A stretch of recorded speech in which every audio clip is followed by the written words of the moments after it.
So I was quite a mad Alice Cooper fan when I was a kid.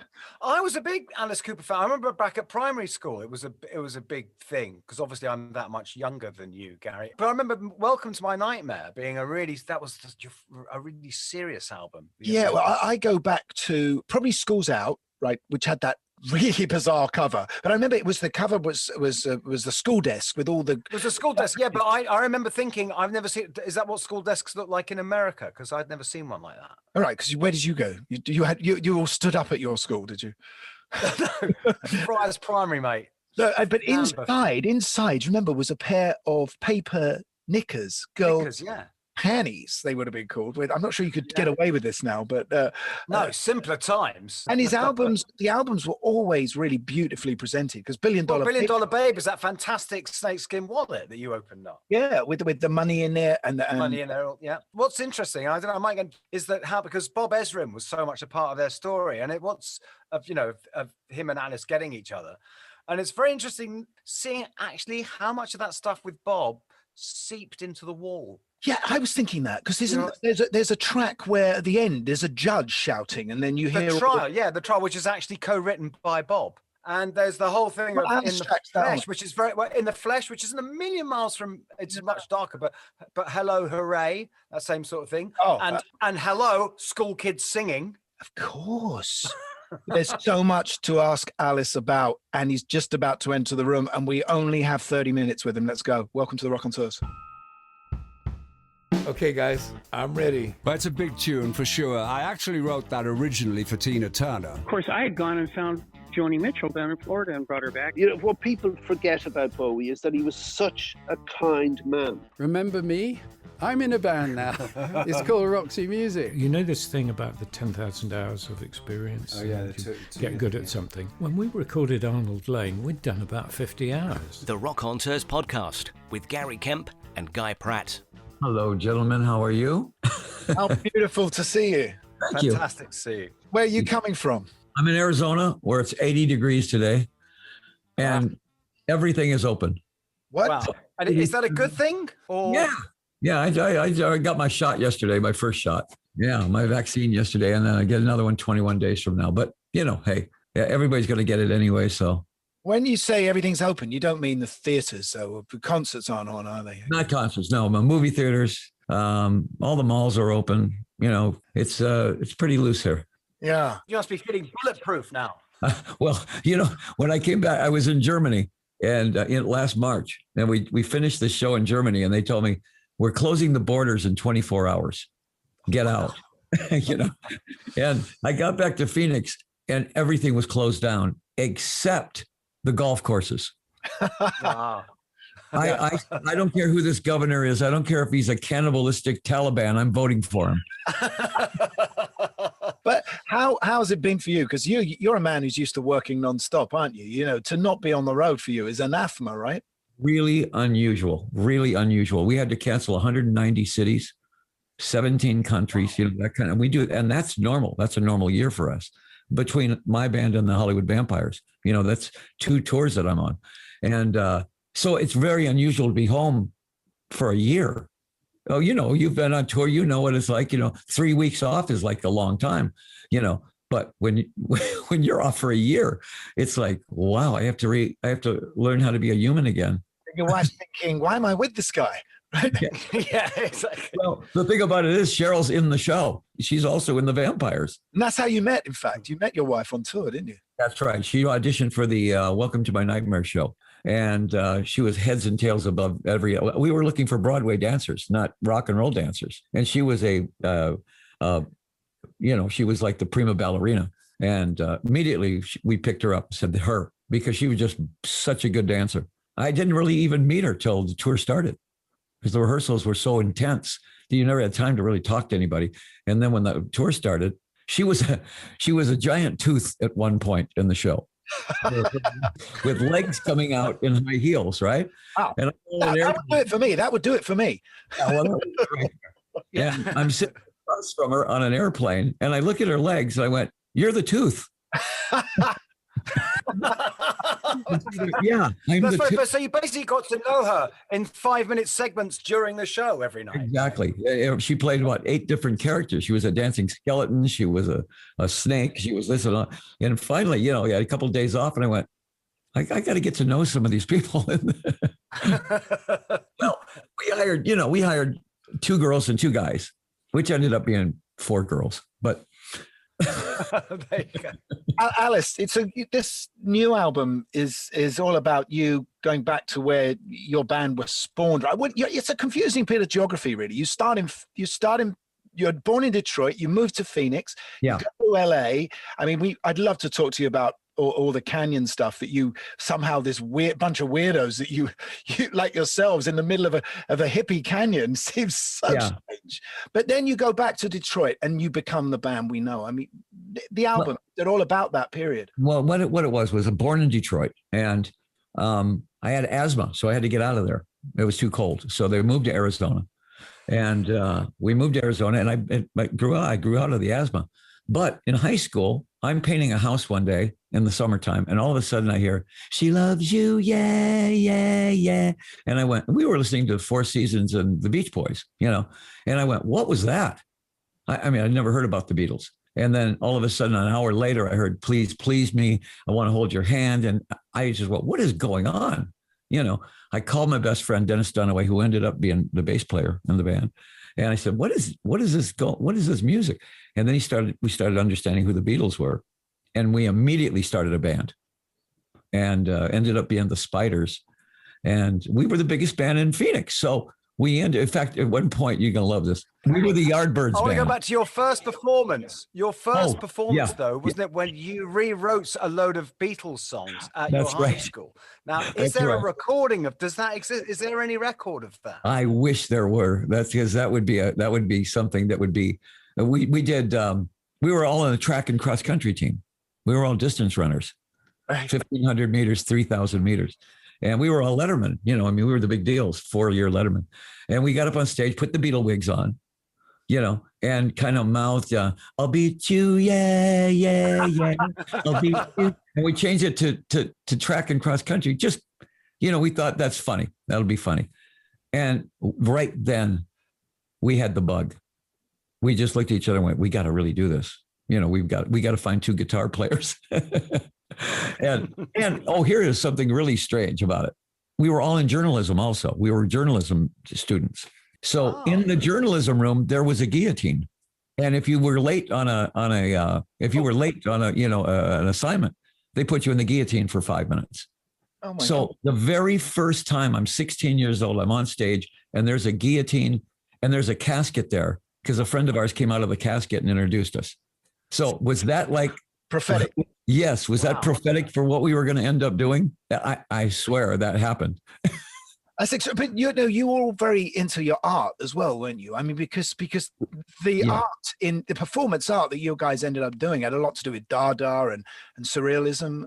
Absolutely. Yeah. That was in the DNA somehow. We learned every Who song. We learned every Yardbird song. We learned, you know, so we were a pretty good band, pretty good cover band. And on top of it, we couldn't help from adding that bit of theatricality to it. You know, in other words, if I found a mop backstage, that could be a girl with the hair, you know, that could be something to ride on. That could be a weapon. That could be, so it was guerrilla theater. We couldn't afford actual props, you know. That developed later when we had money where we could actually do a show.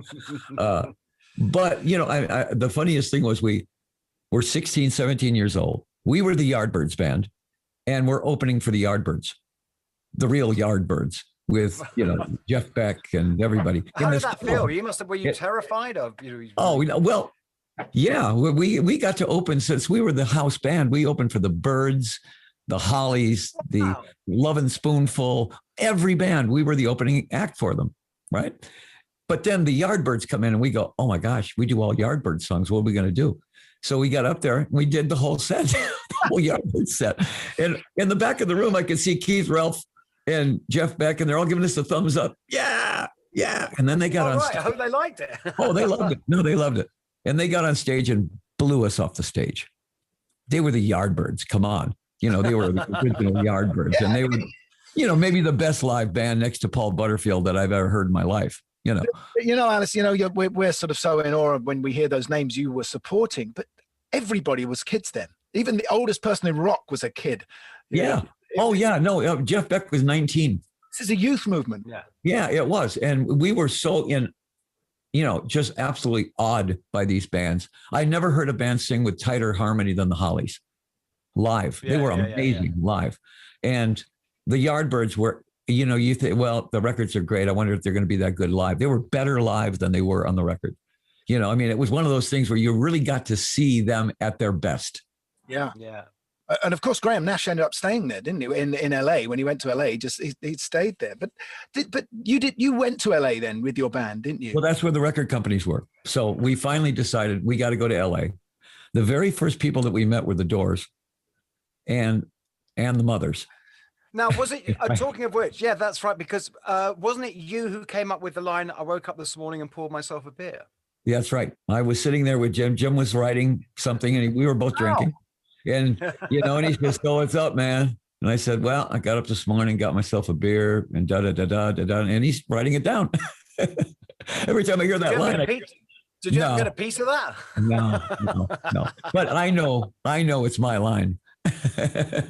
That's incredible. But so you ended up, we all know. You ended up in the Zappa set, didn't you? With the GTOs, these fabulous women that were into the most extraordinary fancy wear costumes and. Oh yeah, they were amazing. They were amazing. They were. Yeah, but what seems amazing is that how these kids from Phoenix go to LA and walk straight into that. I mean, how you managed to get straight. No, we there. starved. We starved every weekend. We'd play a bar, or any place we could play, and basically we finally got a house gig at a place called, it was out on Malibu, the Cheetah Club. And there we are at the Cheetah Club, and we're the band, except that we're opening for Pink Floyd. And I didn't know who they were, No, I mean, it was one of those things where we finally got into the Whiskey a Go-Go. I looked at the thing and it said Alice Cooper and I said, who's Led Zeppelin? We were both unknown. Totally. That would have been Syd Barrett's one trip. That was Syd Barrett's one trip to America, wasn't it? You know what? They came in, and we were already very hip to Piper at the Gates of Dawn, so we knew who Pink Floyd were. Mm-hmm. And when we saw them, we were fans of theirs. Yeah. Just that first record. But like anybody else, you come to America and you're not making money; you're just making enough to get your name out there. Mm-hmm. And they ran out of money and moved in with us. And so Alice Cooper and Pink Floyd for 2 or 3 nights in Malibu. Yeah, we had a house where I get up in the morning and there's Syd Barrett, and he's looking at a box of cornflakes, and apparently they're dancing for him, and they're doing a whole show. The box of cornflakes are, and we're going. I played with Pink Floyd for 35 years. This is the first time I'm hearing this. This is. Oh, if you remember, ask Nick. Yeah, I will. Yeah. That's an incredible story, because Pretty's for You with the first Alice Cooper album, and we've sort of jumped a bit here, really. Yeah. But that has a lot of Syd and Piper on it, doesn't it? Well, Syd was so cool, but he was so out there. I mean, he was just, you could talk to the other guys. Syd was just in another realm. He didn't really talk. He just kind of like, he was a satellite, he was so creative. Him and my guitar player, Glenn, were they would go in a bedroom with 2 echoplexes and just play sounds back to each other. To have had that recorded. Yeah. Man, it wasn't, but they did come stay with us for a couple nights. And in fact, we were doing an audition for Gazzari's, and they said, we're going to make brownies. See where this is going. And halfway, they were sitting there during the audition. They were in the afternoon. All the Pink Floyd guys are sitting there. We're on stage auditioning, and I fell off the stage 3 times. I was so high on these brownies, and Dennis was like falling over the drums and everything, and they were laughing their heads off. Because we weren't used to smoking. We weren't used to eating it. It's a different buzz. Your show, and I mean, I've seen some old footage. Your show was so theatrical even then. I mean, you were wearing I guess the GTO girls had dressed you up, and Pamela had that kind of eyelash makeup, didn't she? On that she must have put on.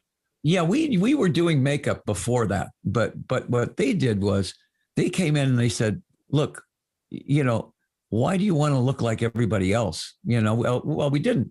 You know, we were certainly not like every other band. In fact, we were probably, people came to see us in LA just so they could say that they walked out on us.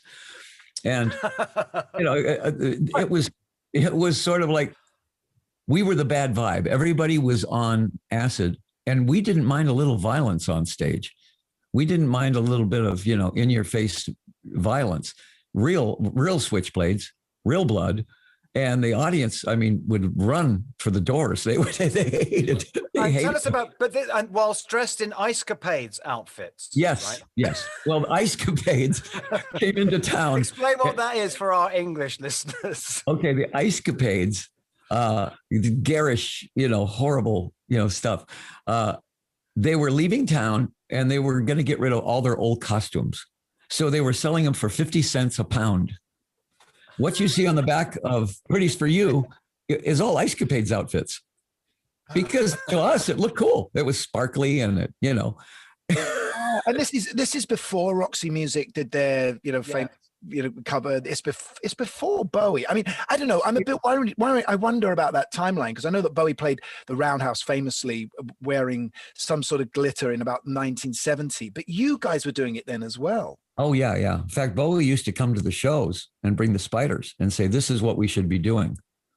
Yeah, because, of course, you were the Spiders at one point, weren't you? Yeah. And not only were they Spiders, they were the Nas as well, which is both mentioned in the Ziggy Stardust song. Yeah.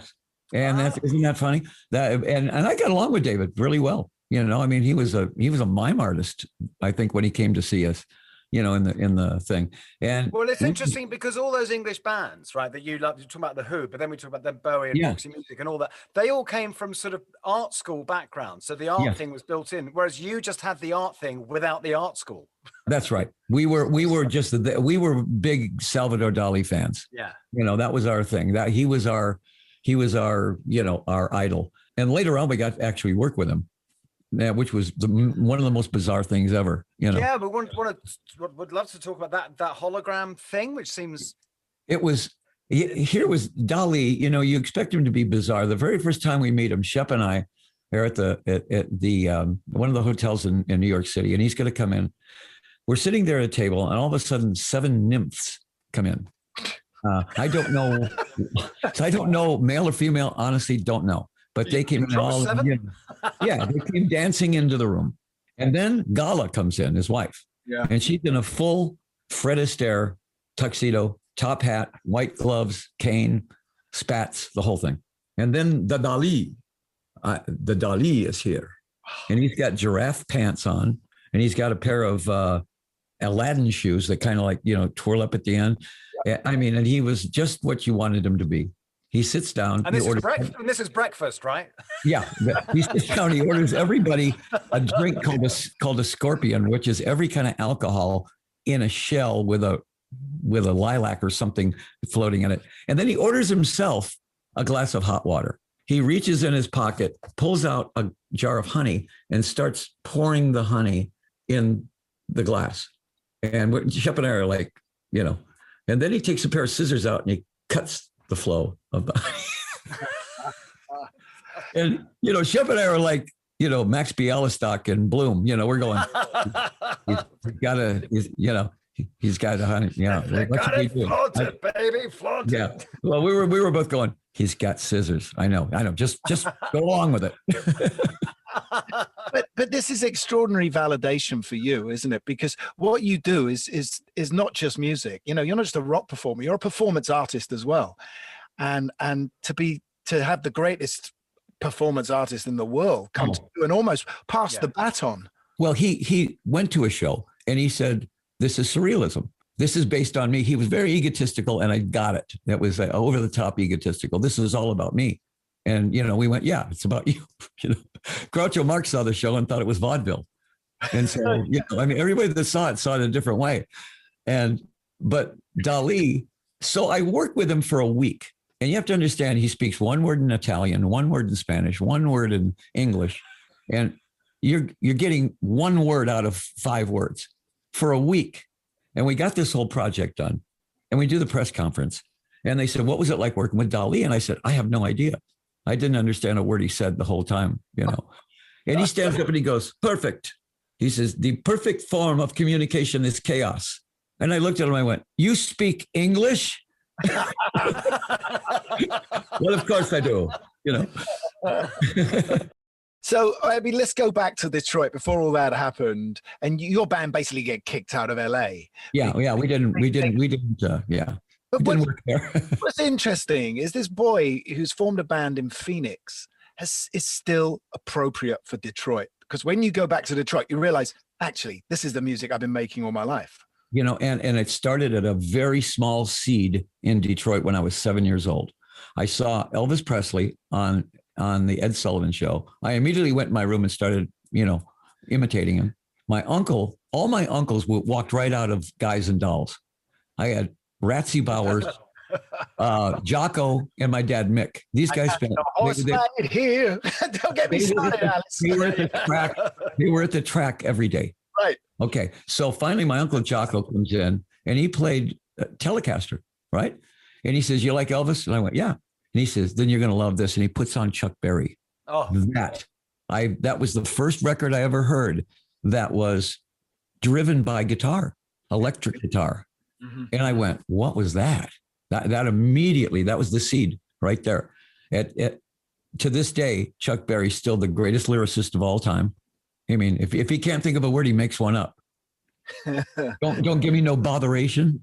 The coolator was full of ginger ale. The coolator, what's that? You know, he could tell a story in 3 minutes. And with a punchline. And he did it 100 times every time he did it. So that was the root. When we started playing the original band, what did we learn? We learned Chuck Berry. Yeah. You know, that's the basis of all hard rock. When you get to, and there's a fantastic thing on the new album, Alice, where you do that great song, Detroit City, where there's that fantastic name check. Yes. You do of everyone. And it must be because now, you know, with a historical perspective, looking back at just everything that was happening in Detroit, all those bands at the same time. Yes. You know, and the none of us, Iggy, you know, we were all local bands. None of us were a national band. We were all local bands. Every weekend we would play. It would be like Alice, Iggy, and the Who, but it would be a place that I know. But back then, the Who didn't play arenas. They played ballrooms. That was maybe 1,100 people. And then the next week it would be, you know, the MC5, Bob Seger, Alice Cooper, and the Kinks. Wow. You know, but this happened every weekend, and we were best friends with all these bands. But also the interesting thing I want to know is at the same time, right? I mean, how a city can absorb this much. But at the same time, on the other side of the street, you got Motown. Yeah. Were the two things kind of mutually exclusive, or did you feed off it? Because that was such a joyous, you know. Oh, it was. It was the most fun time because every band was a great rock and roll band. We finally showed up at this thing called the Saugatuck Pop Festival. And Shep said, the first place we get a standing ovation, we're moving to. So we show up 3 hours early, and there's the MC5. I'd never heard of the MC5, and they were a show band. Yeah. And they were political, and they were White Panthers, and they were in your face. And I went, wow, well, that's pretty powerful. Then some guy named Iggy and the Stooges come up, and their 3-chord rock is just dun dun dun dun dun dun dun dun dun dun dun dun dun. And there's this guy that's just sort of Mick Jagger, but he has no shirt on, no shoes.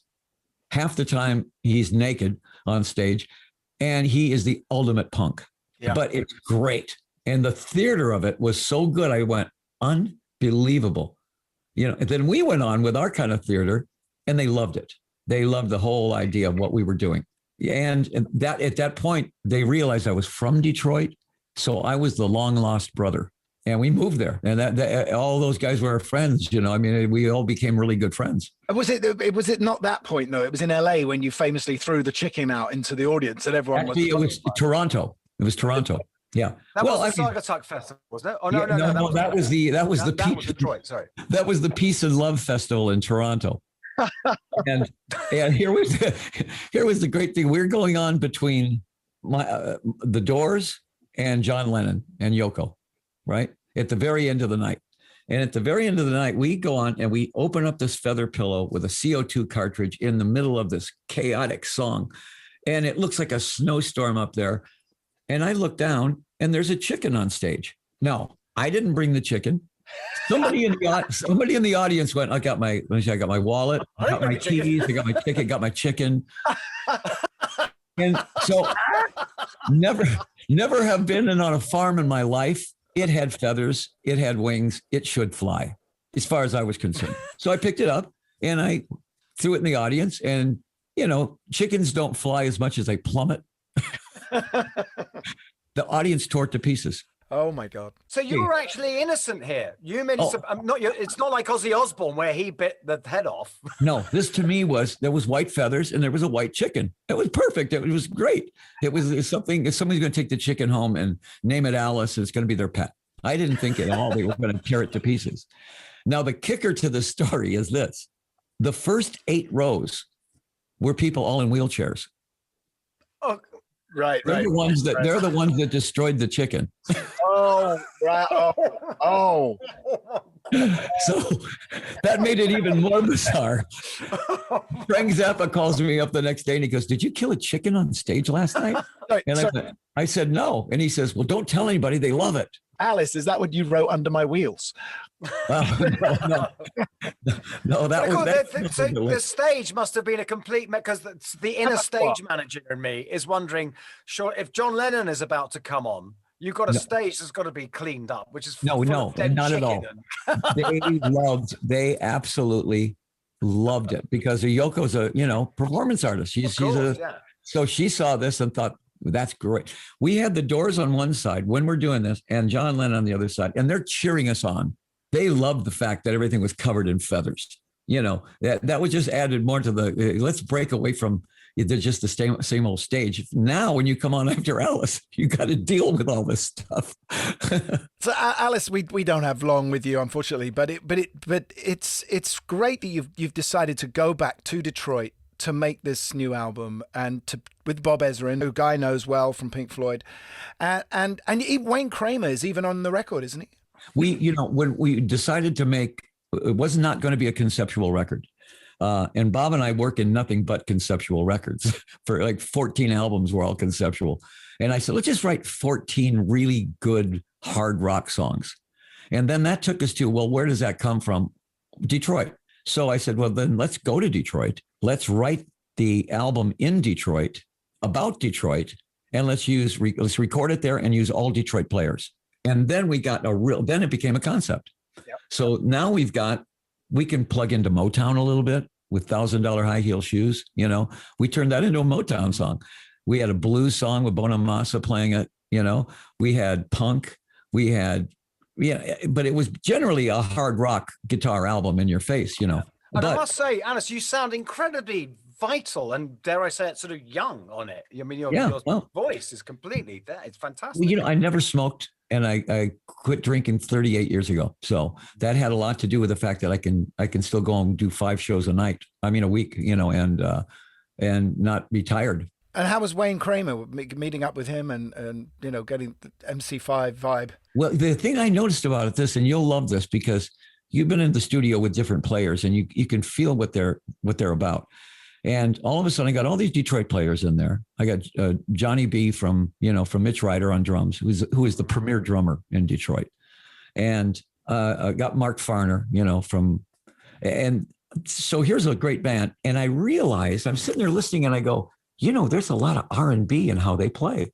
They're playing rock and roll, but you can hear those little licks, that little flavor of R&B in there. Syncopation in there. Yeah. And you sit there and I went, any other time I would have said, oh no, we can't do that.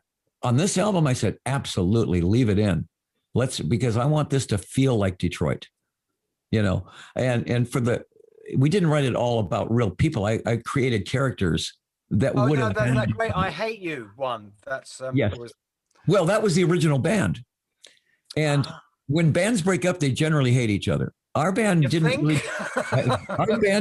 was not like that. Yeah, where would lawyers be without bands, Well, we went, in different ways. We didn't divorce as much as we separated. We always played on each other's albums. We always stayed in touch with each other. We were best friends. That's so nice to hear. Yeah. So when I said, guys, let's write some songs, they wrote Social Debris with me. So we decided, let's write a song where each one of us roasts the other guy. So I'll sing this song. I'll sing this about Dennis. Dennis will sing about Neil. Neil will sing about Mike. And then at the end, our late guitar player, Glenn Buxton, was like, we really hate you for leaving that space on stage. Oh. And that was like the heart tear right there. But I mean, we really couldn't be Alice without Glenn. No. And as a kid growing up, Glenn was, I remember, he was the other than you, Alice, he was the guy I was looking at. I mean, can I still cash this in, Alice? Yes. I'm holding up the $1 billion note that was in the $1 Billion Babies record, which I still have. I have to admit one thing. The British audience is what really sent Alice, which really made us, because they did not mind. But it would be, you were so made for Britain, I've got to say, But everybody felt we were from Britain because of the style of the way we looked and everything like that. And the fact that we got so much negative press from Mary Whitehouse and Leo Absey. Yes. They tried to ban us. And I kept sending her flowers and sending him cigars because every time we said something, we would sell more records, Yeah, I mean, panties from heaven at the Hollywood Bowl. I mean, what parent wouldn't love that? Absolutely. We stalled a lorry in Piccadilly Square on a Friday with a giant picture of me with nothing but a snake around me. And it was the front page of the London Times. I remember that. And the great thing about it was they loved it. They loved the Hollywood publicity stunt. And we just went, this is great. London gets it. They get the joke. They get the sense of humor. So we literally broke out of London. You were so important to me. I mean, Schools Out was a massive record when I remember being on my school holiday and all singing Schools Out. Now I don't like it because my kids are all at home because they're not allowed to go to school, and I'm like homeschooling. Yeah, it was very prophetic. Alice, it's been an incredible treat to speak to you. Oh, thank you guys. Thank you. Say hi to Nick for me. We will. Oh, will do. Yeah. Good luck with the album. Thank you so much for talking to us. And the album's fantastic. We will see you guys in London, hopefully August or September. Well, that was nowhere near enough. He's busy. He's busy. He's a busy man. He's a busy boy. He's actually got an album. It's got a very, very good album to promote. So you know what? He looks exactly the same, doesn't he? As when we bought the records in the early 70s, when he first came on the scene. This guy hasn't aged. He's so full of life. You were right what you said. And I've got a bit of trivia for you. Ah, go on. Which I obviously wouldn't have time, but because it's of no interest to Alice whatsoever. But for some reason, I'm going to humiliate. Bit of interest to our listeners. I think it might be, which is that in 1985, Crocus, who I always thought were German, turns out were a Swiss heavy metal band, did a cover of Schools Out, and I am in the video playing an American high school student. Are you? How old were you been? 22 or something, 23. It's because your dad was an actor. No, it's just because I knew the producer. That's what you did. Oh, I see. Everyone was always in everyone's videos. I see. I thought Crocus were a 70s band. No. I said 1985. God's sake. Did you? No, I wasn't actually at school. I was grown up and everything. I'm not listening. Whenever you speak, I don't normally listen. No, I know. Anyway, how do you to get Alice? We got Alice on the show. We got Alice on the show. We're going somewhere. Hey. You've all been good. Whoever you are out there that's been on our show, you've all been good. And that's our ticket out of here. That's the end. So next week will be equally as fantastic. Don't you worry. We're just building this thing, aren't we? And thank you for listening. We haven't peaked yet. Stay with us. But this is a good reason to subscribe and do all of those things that are really nice, and like leave a review and all of those things, because we are loving this, especially in lockdown. All right. It's good night from me. And it's good night from him.